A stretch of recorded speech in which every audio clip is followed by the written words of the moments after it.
All right, Shalom. I want to first start off giving our praises, honor, and glory unto Yahweh, Bahasham Yahweh Shai, Bahasham Rakah Kwadash.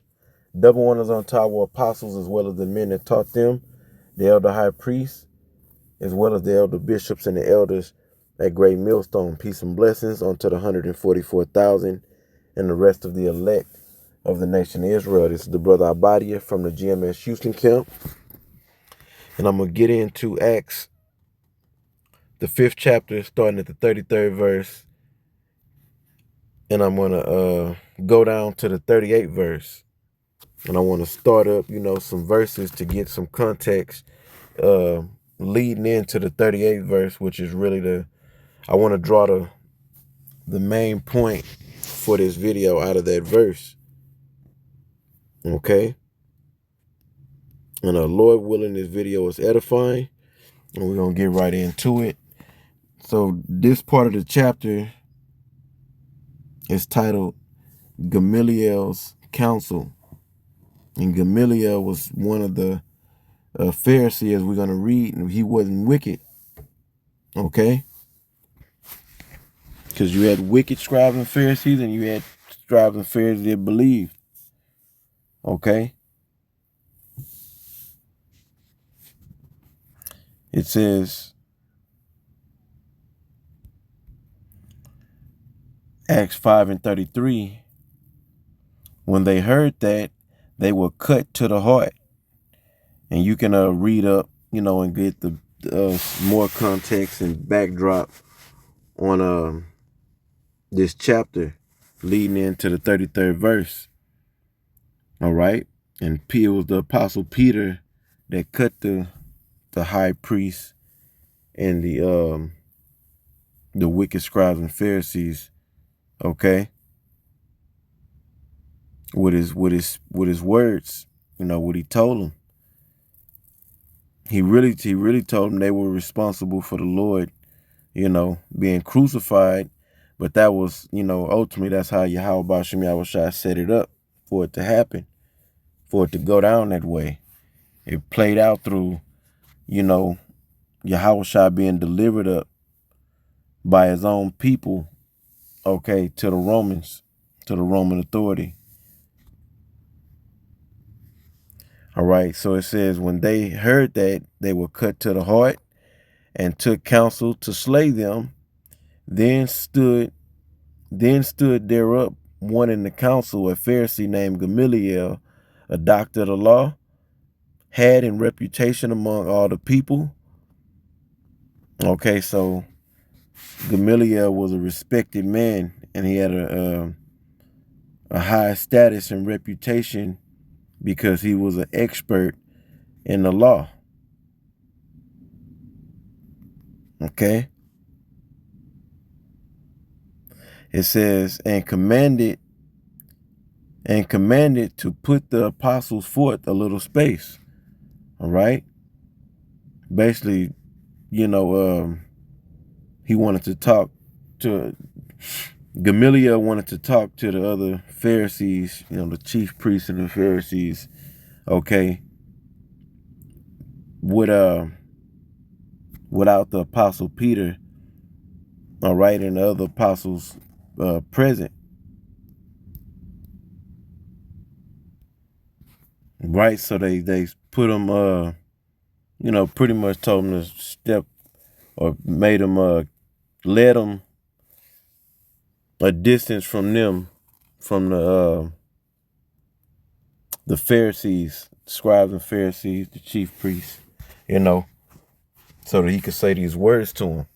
Acts 5:34, 35, and said unto them, ye men of Israel, take heed to yourselves what ye intend to do as touching these men. They want to beat them. You want to put them to death. It says, Acts 5:36, for before these days rose up Theudas, boasting himself to be somebody, to whom a number of men, about 400, joined themselves, who were slain, and all as many as obeyed him were scattered and brought to naught. Okay? So why is, Gamaliel going into this history? Okay? Because he's he's using this as an example. All right? Let's keep reading. Acts 5:37, it says, after this man rose up, and what were they all about? Pretty much coming against the Roman Empire. Okay?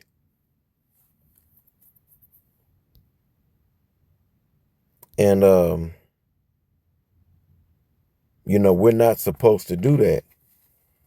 We're not supposed to try to, come together, join together militarily, okay, and try to take this man down. And that's what they were trying to do, They were trying to take down the Roman Empire. All right? We supposed to wait on the Lord, wait on Yahweh. He's gonna take this man down. Acts 5:37.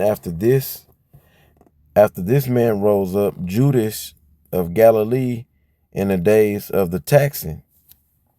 And that was another thing. We were being heavy taxed by the fucking Edomites.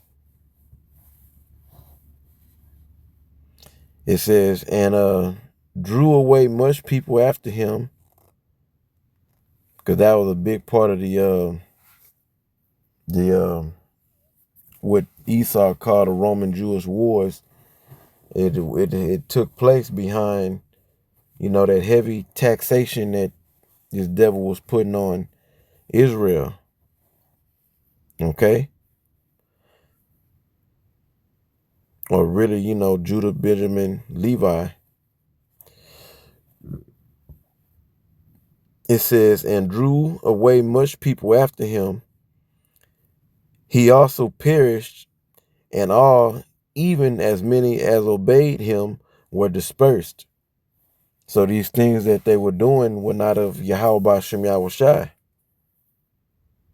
We were left instructions. We were given the instructions on what we're supposed to be doing, and that's not it. Okay? And if you are not teaching the right doctrine, all right, if you're pretty much doing your own thing and not doing what we were instructed to do, is right here in the scriptures, okay,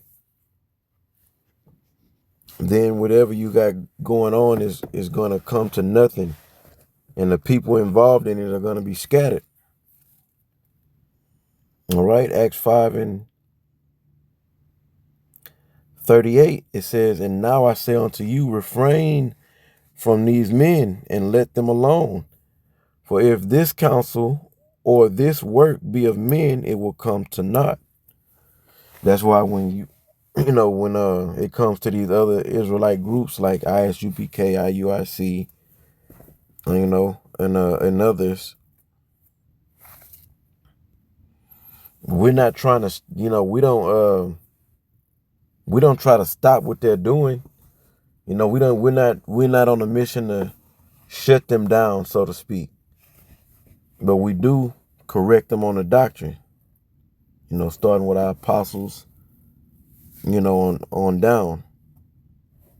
When they go off on the doctrine, they get corrected. We come at them on the doctrine level, correcting their shoddy work. Okay? And we come into the time where, and it's starting, we really in the beginning phases of it. The Most High is going to bust up these other groups because they're doing their own thing. Okay?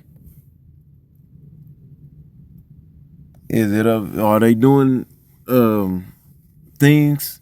Are they conducting the ministry according to Yahweh Shem Yahushai instruction? Or they doing their own thing? That's what it boils down to. Are they conducting the ministry of Yahweh Ba'Shem Yahweh Shai according to as it's written? Are they doing their own thing?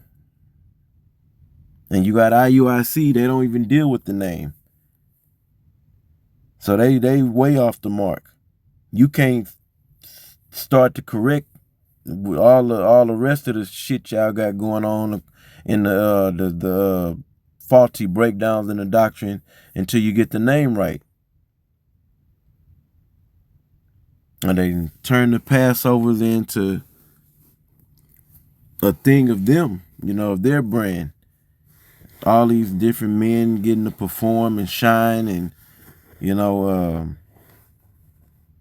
the attention is on the congregation and not on Yahweh Shai, Yahweh Ba'Shem Yahweh Shai. Okay? Got individuals going on podcasts, debating,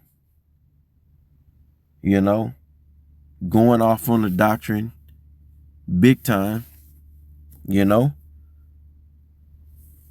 And with that, all that is gonna look what the Most High did to that Sakari.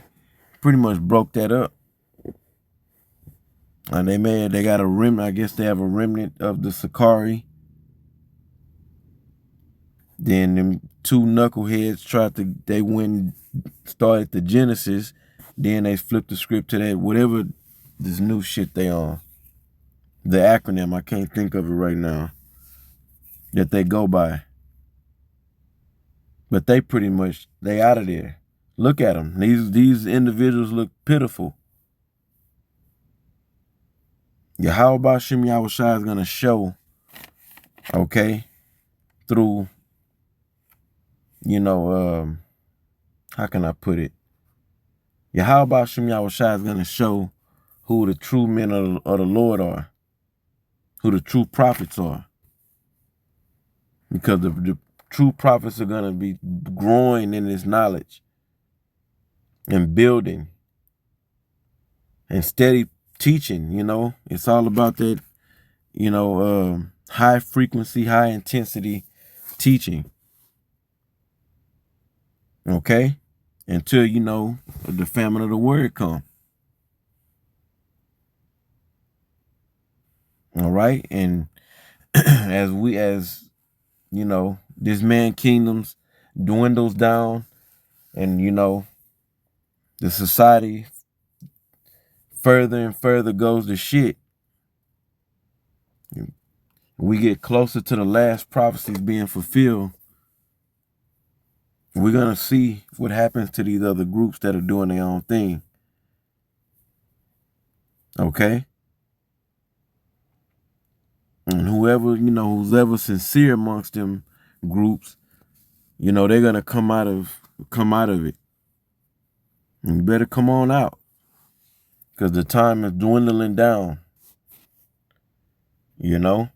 All hell is about to break loose. When that hell break loose, it ain't going to stop. It's not going to ease up.